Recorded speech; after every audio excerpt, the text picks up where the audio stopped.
growing rift is emerging inside Europe over how to deal with Russian President Vladimir Putin, and the UK is now openly breaking ranks.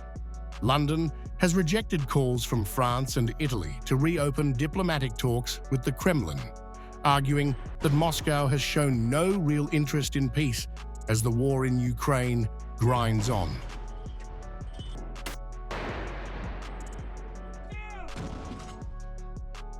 The split comes at a sensitive moment.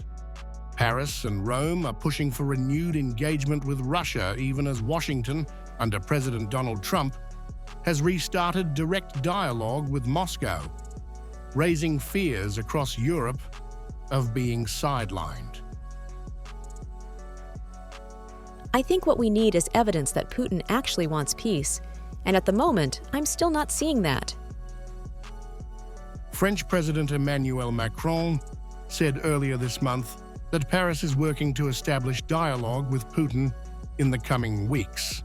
Italian Prime Minister Giorgia Meloni backed that approach, even suggesting appointing a special European envoy to engage Moscow. But Britain is drawing a clear red line, warning that diplomacy without proof of good faith risks rewarding Russian aggression. What we've seen is the huge commitment to work being done by Ukraine, with the US and supported by Europe to draw up plans for peace, including security guarantees. But so far, I don't see the evidence that Putin is yet willing to come to the table.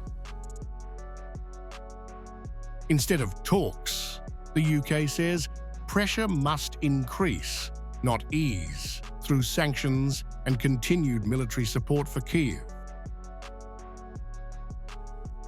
I think we've still got to be ready to put increased pressure, economic pressure, and also through the military support to Ukraine, that military pressure on Russia as well. The debate is unfolding as Russia ramps up aerial strikes on Ukrainian cities, deepening an energy crisis amid freezing winter temperatures.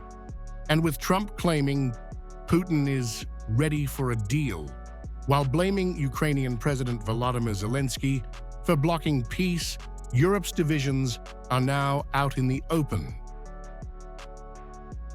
As the war drags on, the question is no longer just how to end it, but whether Europe can even agree on who should be talking to Moscow and on what terms.